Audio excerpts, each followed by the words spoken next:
Untuk apa? Kenapa Allah nyuruh kita sholat? Tahun 91 saya masuk di toko buku Gramedia di Salemba. Saya biasa kalau ke kota itu selalu tidak pernah lupa mampir ke toko buku apa saja. Di situ saya melihat ada gambar telapak kaki gitu. Buku apa ini? Saya buka, refleksiologi, buku tentang refleksiologi. Ternyata dari buku itu bahwa semua jaringan saraf yang ada tubuh kita, telinga, mata, hidung, ginjal, paru-paru, itu semuanya berujung pada telapak kaki. Dulu baru muncul tahun bukunya juga. Saya pelajari dan saya praktekkan ke anak-anak santri waktu masih di Tulungagung tuh. Di mejanya pakai pentol korek tuh, atau pakai kayu yang dihalusin, ujungnya dipejat mata di bagian jempol. Bagian jempol kanan ditekukan jempol di ruas terakhir jempol kaki di sini. Itu adalah ini. Kemudian perut itu di kekosongan kaki tuh ya, yang situ. Cok kita perhatikan ketika kita ini duduk sholat, apa yang terjadi? Kaki kiri diselapin ke kanan, diinjak sama garis, betul nggak? Jempolnya ditekuk nggak? Tekuk. Pinggangnya ketarik nggak? Itu senam apa? Senam ringan sebetulnya mah. Ya, senam ringan luar biasa. Di samping itu juga punggung kita dengan ruku itu menjadi jadi, tapi saya tidak mengatakan sholat itu senam ya, tetapi di dalam sholat ada unsur-unsur seramnya. Jadi lalu jangan lalu kata Buya Sakur sholat itu senam. Kalau senam kan harus keras. Ya nanti Kang Syarif salah paham, Kang Syarif. Allah, wah, ya bukan begitu maksudnya. Ya senam ringan lah, namanya senam ringan. Ya biasa kan, itu jangan Allah Akbar. Dia bukan lihatnya ruku digentakkan, ya nggak begitu maksudnya. Tetap kita gerakan halus, tapi itu sudah memakna bahwa urat-urat kita, salap-salap kita, telapak kaki kita semuanya dilakukan namanya refleksiologi semacam itu. Jadi Bapak Ibu sekalian, ini sebetulnya banyak sekali yang saya sampaikan tentang makna sholat dan faidah-faidah sholat itu. Itu satu dari sisi tentang kesehatan, semua kita bicarakan tuh. Udah hampir 1 jam kesehatan saja. Sekarang ini tetangga nih sehari-hari sering nggak bertengkar gara-gara talangnya nyemprot ke tembok tangga? Jadi bahan pertengkaran nggak? Oke. Ada nggak gotnya yang ngebleber sampai membuat baunya pesing sama tetangga? Jadi bahan pertengkaran nggak? Ada nggak ayam tangga sering nembelek depan rumah kita? Jadi bahan pertengkaran nggak? Suami kita disapa oleh tetangga yang cantik, menimbulkan ceburan nggak sama istrinya? Menyebabkan pertengkaran nggak?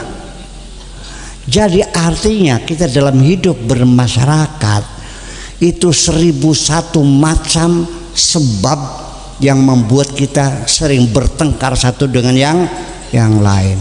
Udah paham? Nah, di sini Islam juga membangun hubungan keharmonisan, hubungan harmonis dalam bermasyarakat ini. Makanya setiap hari per RT per RW itu ketemu di masjid atau di musola. Di situ bertegur sapa, salaman, apa kabar Pak Haji, sehat? Alhamdulillah. Duduk bareng, berdiri bareng, ya kan, pujian bareng semuanya. setiap hari bertemu itu komunikasi langsung. Belum ada HP sejak dulu nih, belum ada telepon, betul nggak? Belum ada faksimile, belum ada telegram. Nah, cara efektif masyarakat dipertemukan sehari 5 kali, sehingga ketika ada bibit-bibit perpecahan di antara kita, ketika bertemu sehari 5 kali itu bisa langsung dikomunikasikan. Paham nggak? Luar biasa. Nah, nanti seminggu sekali rapat per desa. Mana ada orang desa nggak sini? Kliwon mana ada sini? Juru tulis mana? Sebetulnya yang menjadi imam sholat Jumat itu kan rapat mingguan. Sebenarnya mah kubu yang imam itu, karena dia pemimpin dan dia yang khotbah. Sebenarnya mah mengkunya badek-badek kan. Kok lebih baik suruh tak lebih aja. Nah, seminggu sekali kumpul per desa, rapat mingguan. Apa cirinya? Mana buktinya bahwa sholat Jumat itu adalah rapat mingguan? Yuk kita nanya lah masalah yang ada di desa. Nah, ketika mereka kumpul itu dikasih pengarahan atau dipidatoi atau diceramahi, atau bahasa Arabnya namanya khutbah. Nah,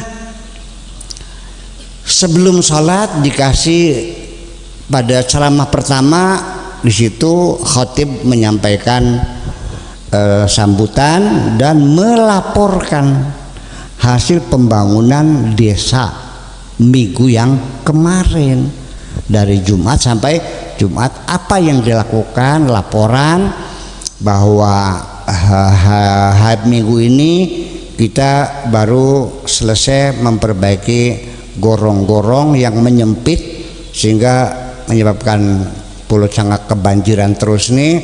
Sudah dibongkar, diperbaiki, alhamdulillah sudah 2, masih tinggal 2 lagi yang belum. Kemudian rumah orang jompo ada 3 selesai, masih 5 belum lagi. Dilaporkan anak yatim yang putus sekolah sudah kita antarkan sekolah dan sudah mintakan dispensasi supaya tidak bayar SPP dan sebagainya.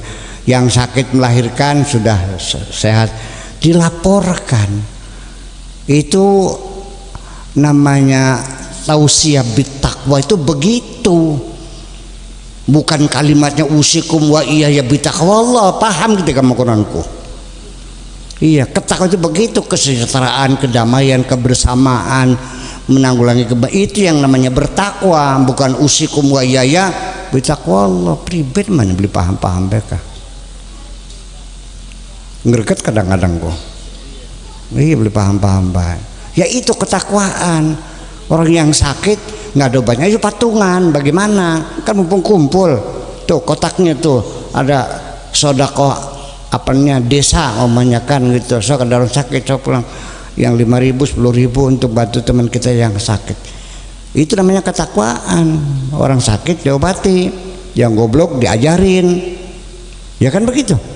Yang lapar dikasih makan, itu namanya ketakwaan, bukan mengucapkan usikum wa bittaqwa. Gimana lagi? Keder kadang-kadang. Nah, nanti khutbah yang kedua baru menyampaikan program. Mulai besok kita ada program baru lagi, yaitu ngecat pagar sepanjang jalan karena menjelang 17 Agustus. Paham? Harga cat mahal, jadi sekarang pakai kapur aja dah gitu. Masih ada nggak kapur sekarang? Nggak ada ya. Di Gempol masih ada kan, pabrik kapur masih ada kok. Masih ada di mana sih, di Bongas itu masih ada tuh. Iya itu. Nah itu, karena orang itu nggak paham, mereka mengatakan bahwa sholat itu ibadah mahdoh. Karena ibadah mahdoh artinya murni ibadah sama Allah, nggak ada hubungannya dengan sosial, dengan kesehatan, nggak ada. Dari mana ilmu mahdoh kalau mahdohnya? Maka tak tuntut kita makan kayak. Iya. Sampai akhirnya sampai sekarang masih ada. Dulu mah hampir semua masjid, sekarang tinggal beberapa masjid masih tetap melarang khotbah tidak boleh pakai bahasa Indonesia, tidak boleh pakai bahasa lokal, harus pakai bahasa Arab. Masih ada. Dulu mas semua masjid pakai bahasa Arab semua, nggak boleh pakai bahasa Indonesia. Di Tulungagung bahasa Indonesia ya, Gedangan udah bahasa Indonesia. Apalagi di apa namanya? Bang Dua udah. Di sini masih ada yang bahasa Arab sih. Campur ya ada ya. Nah itu. Nah coba perhatikan ibu sekalian, kalau khotibnya itu pidatonya pakai bahasa Arab, makmunya pada ngantuk. Ngantuk nggak? Apa sebabnya ngantuk? Beli ngerti. Khotibnya gak beli paham kan juga. Rapat apa pakai bahasa Arab? Nah itu persoalan. Ya itu kadang-kadang kita menjadi tidak membumi, agama itu tidak membumi, tidak berakar. Jadi di awang-awang kan enggak, kayak layangan enggak, layak beli karuan, iya. Membumi kita manfaatkan begitu. Jadi artinya ya khotib-khotib juga sebetulnya bukan memanggil khotib dari desa lain, orang situ sendiri menyampaikan, terutama orang desa semacam itu. Jadi artinya bahwa banyak sekali ibadah-ibadah yang sesungguhnya untuk kita akhirnya karena ibadah mahdo, berarti artinya tidak ada sangkut pautnya dengan dunia. Dikiranya gimana lagi, kesehatan, hubungan sosial. Nah juga untuk membuat keakraban bermasyarakat. Jujur aja Bu, sampean sing melarat kumpul kalau wong sugih-sugih cilik hati tak gede hati, cilik hati, kecil hatinya, ngerasa miskin, bajunya jelek, mau kumpul sama ibu haji, pak haji, aduh jalannya juga meriang-meriang kan gitu ya. Iya. Nah bapak-bapak yang tidak pernah pesantren kumpul sama kiai ulama-ulama merinding beli. Nah gitu. Rakyat biasa kumpul sama bupati sama sekda asda meriang ini. Ini sholat membangun satu kerukunan berwarga negara ini. Setiap hari kumpul di masjid 5 kali, rapat minggu sekali, dan rapat umum setahun 2 kali. Yang satu nasional, yang satu internasional. Kenapa membuat kerukunan ini? Karena masjid ini merubah jiwa kita. Begitu kita masuk masjid, coba perhatikan, siapapun masuk masjid, orang kaya, katakan sawahnya 80 hektar kayak Pak Haji Sarmun. Anda boleh Haji Sarmun tak boleh? Nah ya, sampai 40 sih mantu Haji Sarmun. 80 hektar. Orang kaya sawahnya 80 hektar, begitu masuk masjid dia lupa jadi orang kaya. Mana buktinya? Ketika ada orang miskin, tukang macul duduk di sampingnya, dia tidak tersinggung. Paham bikin ke? Orang yang miskinnya pun tukang macul nggak takut berdamping orang kaya. Betul? Kenapa? Karena di masjid ada aturan, yang datangnya lebih dulu duduknya di depan, yang datangnya terlambat duduknya di belakang. Berbeda pada acara-acara lain, di sana dibedakan. Nih coba yang di depan kan penggede ini. Iya, pesek-pesek main gurih lah ya itu kan. Ya, tapi di sholat nggak ada aturan bahwa orang kaya di depan miskin, nggak ada. Dengan acara semacam itu maka terjadi pembauran sosial, kaya miskin, pejabat rakyat, ya cantik jelek, lesak ganteng sama semuanya dengan semacam itu. Sehingga kalaupun ada orang yang nyumbang masjid 500 juta, tapi dia punya persyaratan, saya sumbang 500 juta tapi di depan pengimaman khusus buat saya, boleh nggak? Nggak boleh, jelas nggak boleh, karena tujuannya bukan itu. Tidak ada perlakuan khusus di dalam masjid, semuanya sama. Itu yang maksud untuk pembauran perlu. Nggak ada gap-gap sosial, have and not have, itu nggak ada, kayak nggak ada semuanya. Kalau Pak Taufik Hidayat, Bupati Indramayu, sholat di apa namanya di desa Tulungagung, datangnya telat, Pak Juci duduknya di depan belakang. Bupati nggak ada urusan, duduk sini. Salah kamu, kenapa datangnya terlambat? Tersinggung nggak? Enggak. Di belakangnya Mankadim, mau nggak? Mankadimnya takut nggak? Enggak.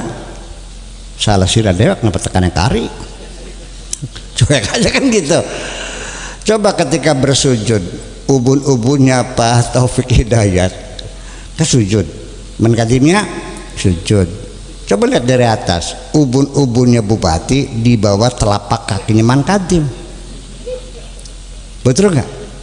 Mana ada terjadi dalam hidup bermasyarakat ubun-ubun kita di bawah telapak kaki orang. Itu kan memang soal itu untuk merendahkan hati kita di hadapan Allah dan bersama kita. Ya Pak Bupati mah cuek aja, ya emang gue pikirin nggak, dia lupa jadi bupati. Mungkin Mankadim yang agak rasa kurang enak barangkali, apa nggak merasa apa namanya tuh, kelasat klosot, akhirnya mancal ndasi buat bisa sampai topongnya nepluk, sampai topinya jatuh. Saya bertanya selesai sholat, assalamualaikum, Bupati nyari topi ya, kan kepancal kakinya Mankadim. Dia ngambil topi, marah nggak sama Mankadim? Enggak, malah justru sangat bersahabat, sambil tertawa terbahak-bahak, ditepak penendok semua. Bupati kan gitu, ya kan begitu, betul enggak? Aduh punten pak, disengaja, mereka disengaja kan enggak? Artinya bahwa keakraban masyarakat ada dalam sholat itu. Nah, kenapa ini tidak dijiwai? Malah justru saya sangat menyesal sekali, banyak orang yang rajin sholat berjamaahnya tapi juga bertengkarnya juga rajin. Kenapa? Nah itu persoalan tidak menjiwainya, paham kan? Jadi pada akhirnya mah Bapak sekalian, sekali lagi memperingati Isra Mi'raj ini bukan hanya mengenang, tapi malam ini kita mensyukuri kepada Allah bahwa kita diberi kewajiban sholat untuk kebahagiaan kita semuanya. Amin.